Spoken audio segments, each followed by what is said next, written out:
Welcome, everyone, to another exciting episode of Guardians of the CLE Podcast with Believe Land Media, LLC. This is episode number 86.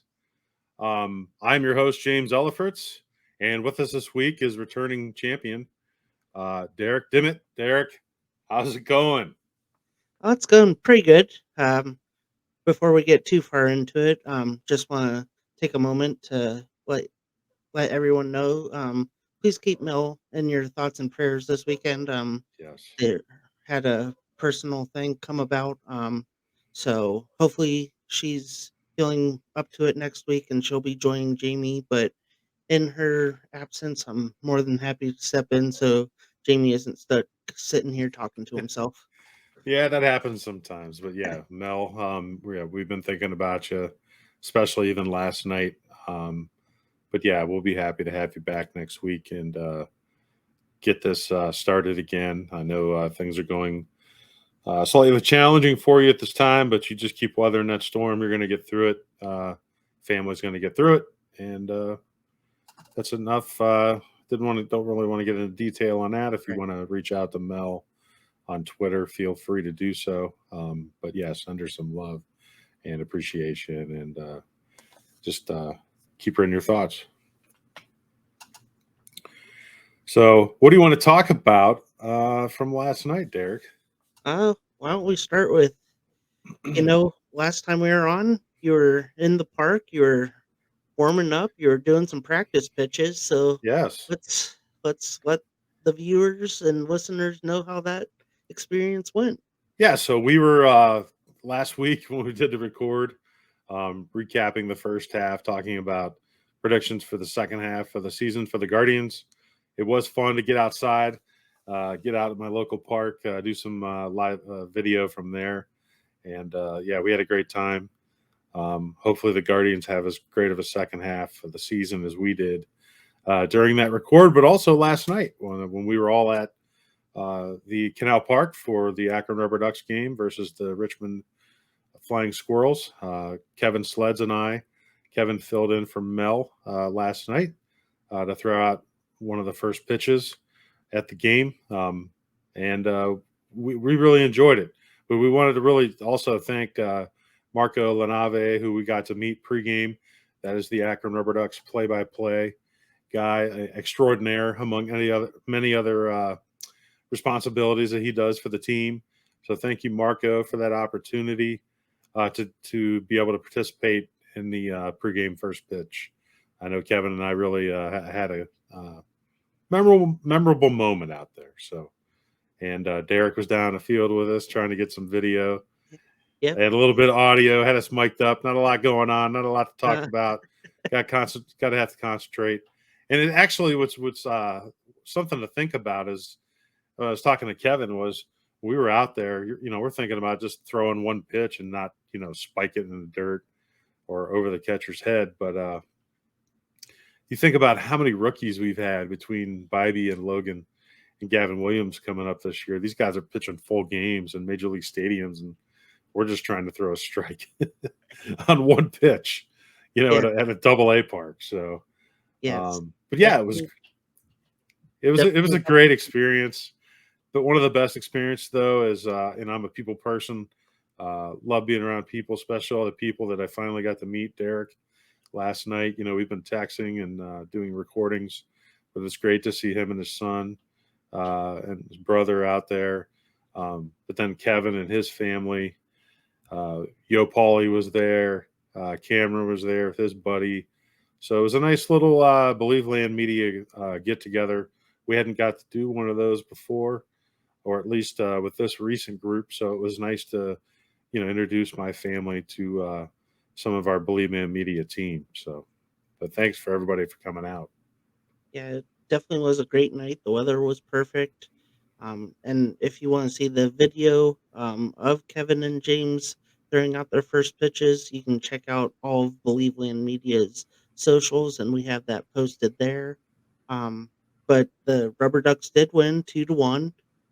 Pretty quiet game overall, but a great night, like James said, getting out there, getting to have some of that camaraderie with your teammates. like you said, nothing beats the in person and to sit there and watch a ball game with your friends. So, Absolutely. and then since we're here to talk Guardians, we'll go ahead and dive into that. A rough start to the week coming out of the All-Star break. They went down to Texas.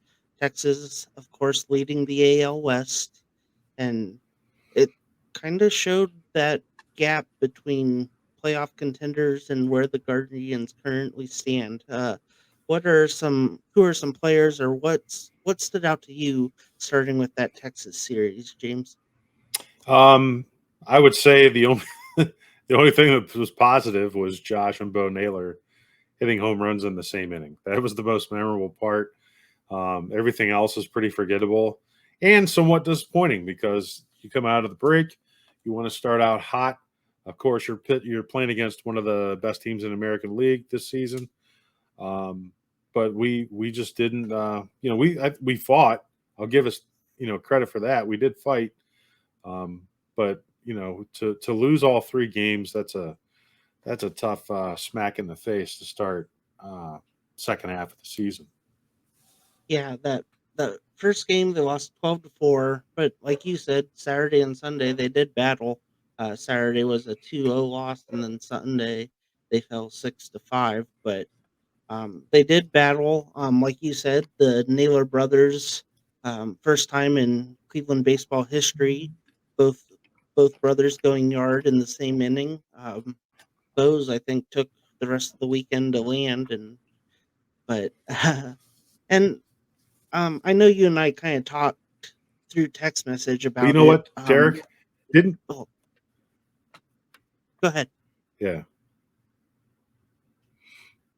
No, the first game, the Texas game, when you mentioned the score 12-4, I reflected back. If I remember right, we were up 4-0, right? Yeah, that was when the Nailers did both go yard, and they built that 4-0 Yeah. lead, and then the wheels fell off, and we'll definitely get to talking about the bullpen here. But I know talking about that Texas series, you and I did text back and forth a little bit over the weekend. Um, I was disappointed that uh, Tito opted to sit Bo Naylor for Saturday and Sunday after such a nice showing Friday night, and I said he was scared to have him face lefties. You were a little more kind to Tito with your thoughts, but just kind of talking about that and going into this weekend, the Phillies are. Um, Friday night starter is left-hander Ranger Suarez. So, do we think that Tito sticks to those guns of going with Cam Gallagher when it's a left-handed pitcher, or do you think we see Bo Friday night? Well, I go back to the Texas series. I agree with you that, it's like I would like to see Bo follow up after a home run game like that. Let him play, but that's where we get into that fight and the argument about the stats and the numbers and analytics, and does Tito follow all that? Does he not follow that? So in this situation, seems like he did, but we wanted him to play. We wanted him to go against the numbers, which Tito will do. And honestly, he won't give two what's about it. What the fans say on that, he's gonna manage with his gut and play who he thinks. But yeah, I know coming off the break and playing one game and sitting two, it was like, oh man, can we just we want to see him hit. I mean, that's flat out. We want to see the kid hit. And going into that Philly series, I don't know. This has been such a, I don't know, unpredictable type year of what we're going to be doing game to game, Right. with lineup to lineup, that I'm honestly I don't know, but I sure hope all the fans that are going to be attending the game, they're going to want to be seeing Bo Naylor versus. Oh, you're going to go? Yeah, You yeah. heading to the I'm game? going with my family tomorrow night, so I'm Nice. definitely hoping to see Bo Naylor over Cam Gallagher tomorrow night. Yeah, and not in a pinch hit role either. Right. We Yeah, want to see him start. So yeah. yeah, I And don't know. It's just so unpredictable. yeah, and I think, we saw it with the Pittsburgh series as we transition over to that. Right before the series started, they called up 2 or 3 of their top prospects after they already had Henry Davis up from before the break. Um, they've kind of waved the white flag on their season, and Cleveland's far from that, but at what point do we want at what point do we say we need to find out what these young kids could do, what the Tyler Freemans, Bo Naylors, Gabriel Arias, what these guys can do to see if they're worth the roster spot next year? Not so much Bo Naylor and Tyler Freeman, but the Gabriel Arias types. Are they worth rostering next year, or is it better to go out on the free agent market and try to find a better replacement? I mean, I think Tyler Freeman and his small attempts of getting playing time has definitely shown more than Arias. Now, recently, I know Arias hasn't had as much playing time as Freeman, but I think that's because Freeman's earned it. And I love Freeman's versatility. I love his hustle. The more I see, the more I like. Whereas Arias, I'm just, still unsure. And that's, to me, as a fan, as a media member, whatever, I need to take a step back and go, whatever the coaching staff is seeing, front office is seeing out of him, there's a reason why he's not playing right now. Because they're giving other guys the chance. And if it's Tyler Freeman, I think all of us are pretty happy. It's the issue of seeing Rosario out there, having errors, even though he had a home run. Oh my gosh. Right. Just what night was that? Was that like Tuesday night? Wednesday? Yeah, I think I it think was it was Tuesday both night. Tuesday night. Yeah, Yeah. One of the onslaught games where we, won 11-0 and then 10-1 right. in Pittsburgh. Felt super good. How good? I mean, it really needs to feel good, like a Browns winning in Pittsburgh, but it's just it can't compare. Part of it, I wish, and I know you're a slight Pirates fan as Right. well, correct? Yep. So their stadium, for one, during that Pittsburgh series, it was awesome to see how many Guardians fans were not only there but heard. Right. Yep. I loved what I heard about Andre Knott talking with the broadcast team about talking with Carlos Santana and how much he would love to have that to finish his career in Cleveland, have that one more stint, which that's something that I would love to see happen at the trade deadline. Cookie Carrasco, too, mentioned that to the guys when they were in New York. That Andre had mentioned that as well. So there's two guys that, part of our World Series team that would love to come back. And I know we'd love to see them. They're not going to be their prime, but I think that there's some veteran guys that could come back. And we need it from Right. pitching and from first base, even though look what happened. I Yeah. made a comment about, and it was between me and Kevin, I think, texting this, that a Josh Bell for Carlos Santana would probably be a good trade, win-win for both. And Bell played well in Pittsburgh, as assumed, the same way he went to Washington and finally started to hit a little bit at the beginning of the year. Places where he's comfortable. So, Yeah. Yeah. Kevin said, "Oh, all Josh Bell needed to do was go to Pittsburgh," and I said, "If I knew that, he could have went with me when I took my son out back in May, and maybe would have been hitting a little better." But yeah, there's definitely something to be said about these guys going back to their places that they played before, where they have that comfort. And for a hitter, sometimes it's sight lines. Yeah, every stadium now these days has that batter's eye, but each batter's eye is a little different, and the way they see the ball out of the pitcher's hand. So there's definitely something to be said there. Hopefully, Josh Bell, it can translate over now coming home for this next week. But he's right there with Naylor at the top of the list for average coming out of the break. 2 home runs. Like, it's it's what we expected when they went out and signed him and gave him the deal that they did. He does have that player option, and it's kind of back and forth whether, like you said, do we look for a trade, but how many teams are willingly going to take him on knowing that he has that player option, and it's up to him, whether he takes that or not, and the cap number that's tied to that. But yeah, overall right. the Pittsburgh series was looking great. They build a lead there on Wednesday afternoon. Look like they're gonna cruise to victory, take that short trip back to Cleveland, enjoy the day off, get ready for the weekend series, and then the bullpen came in. And I want to real quick for as far as Pittsburgh in general, and just to Yeah. speak as a baseball fan, and you've been there now, but Mhm. guys and girls, get out and visit different major league parks, minor league parks. But PNC Park, it's beautiful, and I know we're all biased being Cleveland fans, and Progressive Field is home to us. It still feels like Jacobs Field, all that stuff. But PNC, as much as we like to say Pittsburgh sucks during football season, in reality, the park is an awesomely built park, beautiful background, one of the best in baseball. So, Yeah, anybody out there that I know we have listeners throughout the country right. and even outside the country, which is pretty Mhm. amazing down there in Brazil. Shout out Brazil. And, but yeah, get out and visit the different major league parks and enjoy them for what they are and what they represent. And since we don't have that divisional rivalry with Pittsburgh, and up until this year, it was once every 3 or 4 years that we'd play them.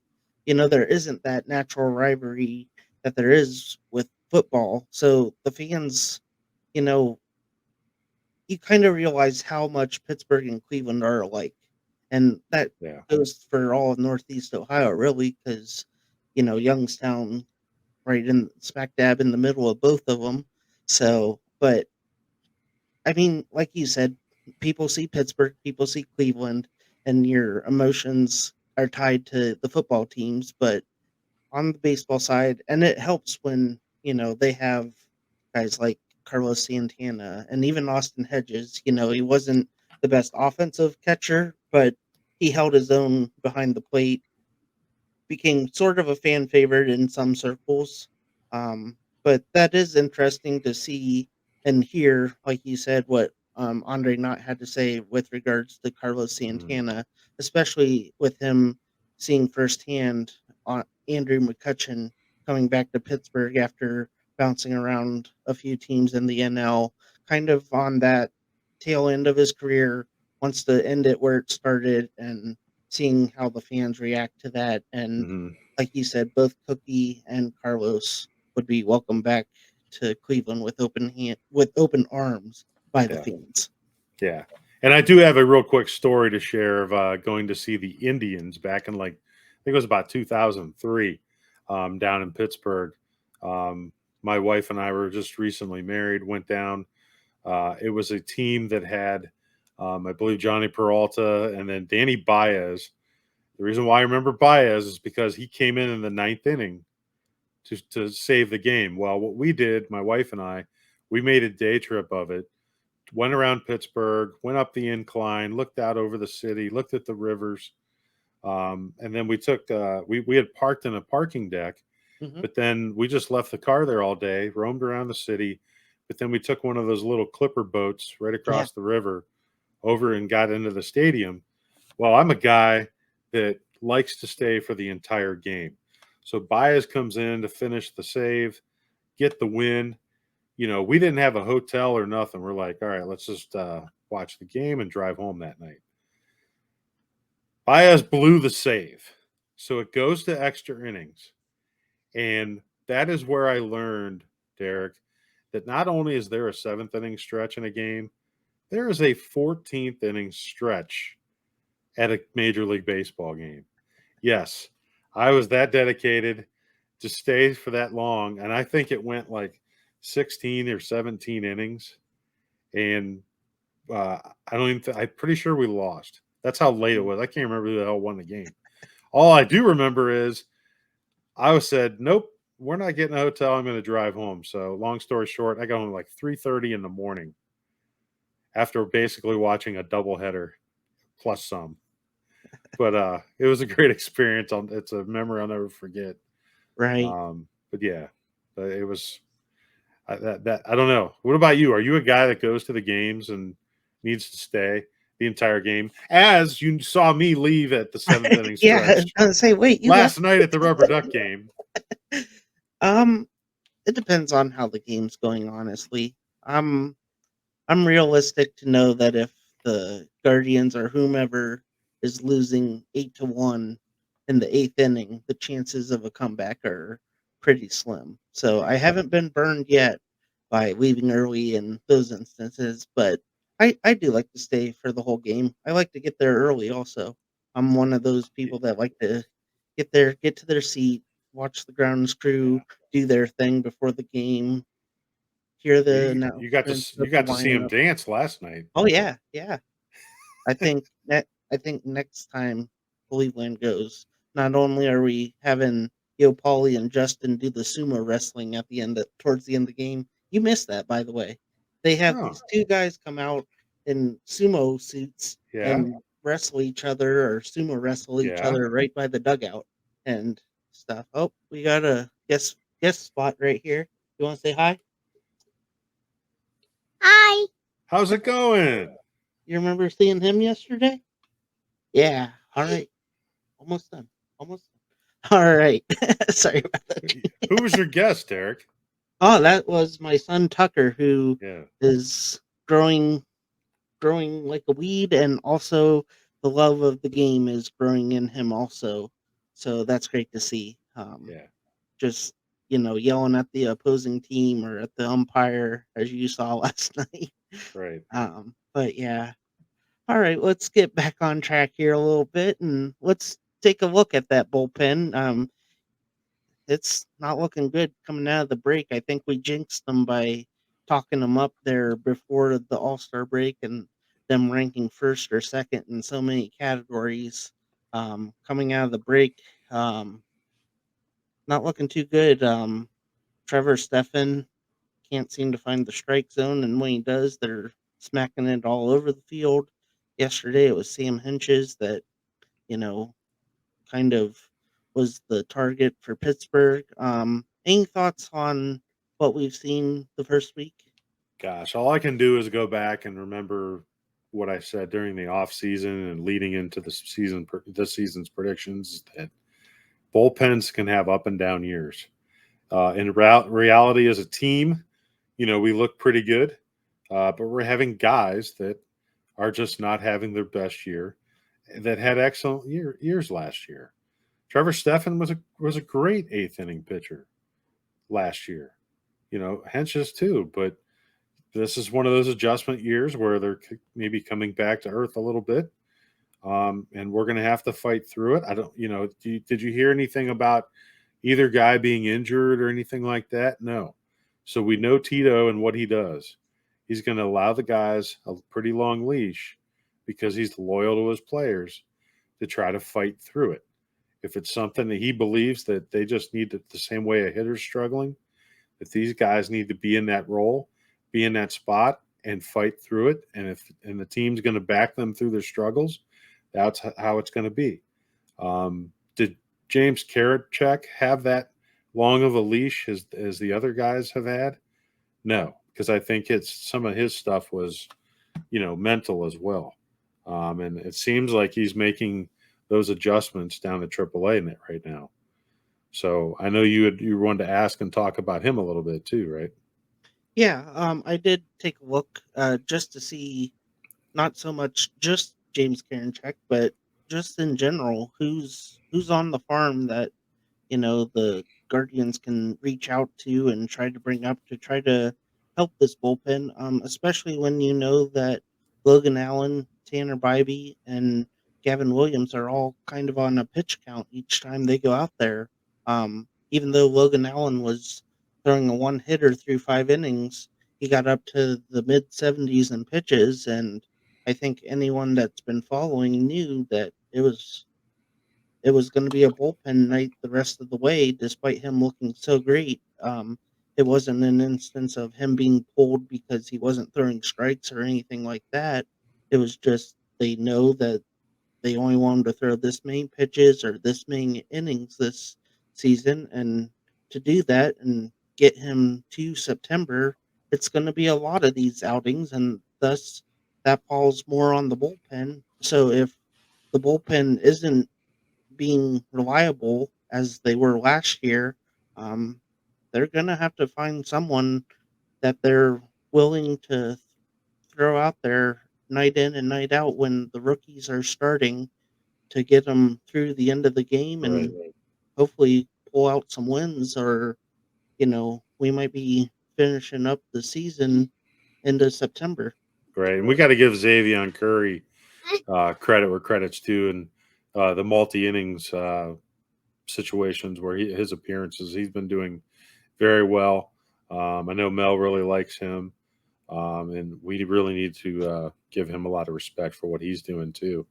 And, real quick to rewind back to that Texas series, it was a damn shame how well Tanner Bybee came out and pitched to try to stop that losing streak and to not be swept, and he pitched his ass off. So Right.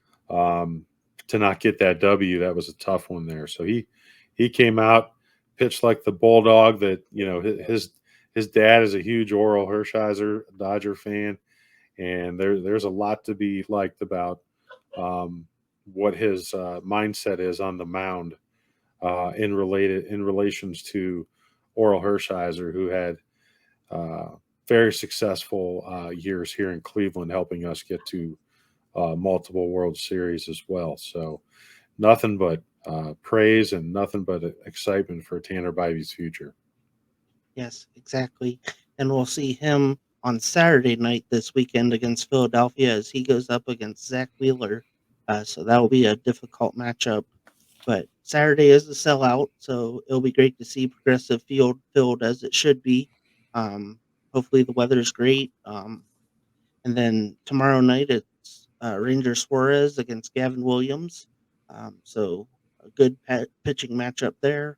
Sunday, both teams are still holding on to that announcement. I know I heard that Tito does not want to do another bullpen game. He likes having the ability to have Curry come in, especially with these young guys only going about 5 innings. He wants to have Curry available to, save the bullpen and go 2 or 3, maybe once or twice a week. So it'll be interesting to see if they make a move. Hopefully, there's no injuries in the meantime. But what are your thoughts here as Philly comes to town this weekend? Well, we need to remember Philadelphia's stance from last year came in as a wild card, ended up playing in the World Series. So their best baseball was played, towards the end of the season, and we still have that opportunity to do that ourselves. I don't want to say plenty of time because that division lead is creeping a little bit bigger with Minnesota, and we definitely, once again, winning team, played in the World Series, go out and prove ourselves this weekend at home by getting 2 out of 3 or sweeping the series. That should be in your mind all the time.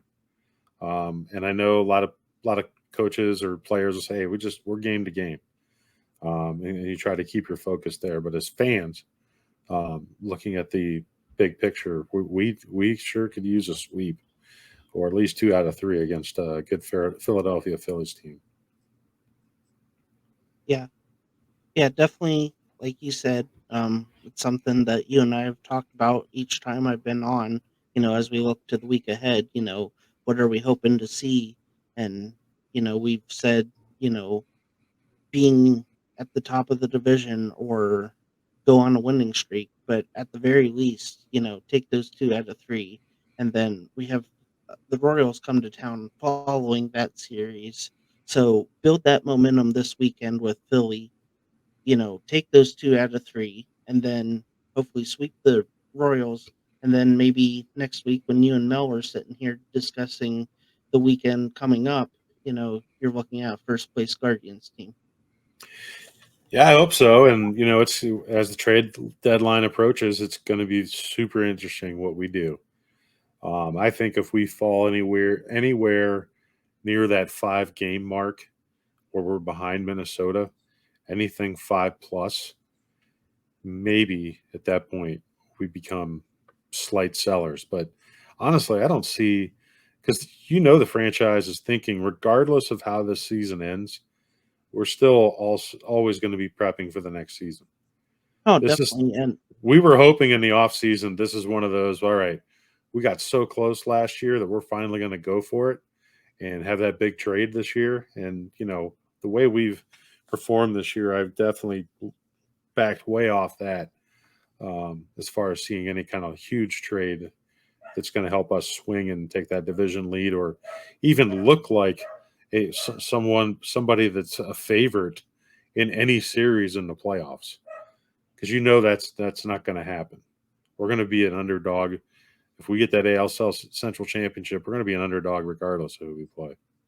Right. And I think that same can be said for Minnesota or whomever, because you're likely playing a team from the AL East, where the Yankees, last I saw, were in last, but have a better record than Minnesota, as we sit 2 games behind them, with Minnesota falling earlier this afternoon in Seattle. So on the off day, we do pick up that half game. So that's always a good sign. But like you said, it's going to come down to what the Guardians do in their games, instead of sitting there watching the scoreboard hoping that the Twins lose. We need to go out there focused on what we can do, what we can handle, and as long as we do that, hopefully good things happen. Yeah, I agree. I'm looking forward to getting a hot streak. Gosh, what I wouldn't give for like a 7-game win streak or whatever right now. And not only a 7-game win streak, but beat some winning ball clubs during that streak. I know with the Royals coming up, everybody's looking to feast on them, but it's still a major league team, guys. No Right. matter, Definitely. same with Oakland. I know Mhm. Minnesota had their time and got their victories and got a little bit of space from us in the AL Central division in the standings, but we sooner or later we got to start really playing and competing and taking series from winning teams. Yes. If you're going to have to play the winning teams at some point, and definitely once you reach the playoffs, like you said, that's a 3-game series in the wild card, best of 3, and home field or not, those are difficult teams to defeat. Um, but I think that will wrap us up here for this week's episode. Anything else, James, as we wrap up? No, it's just been an interesting week of getting started on the second half. Said enjoyed our time together at the Rubber Ducks game last night, but hoping to have a little more zest, a little more energy, a little more positivity next week as we talk about the week that was and how this next couple series is going to be going. So, Yes, exactly. Thank you for listening or watching, everybody. James and Mel will be back next week as they wrap up these 2 series for the homestand and take a look ahead to the trade deadline the following week. Thank you and have a great day. go Guardians.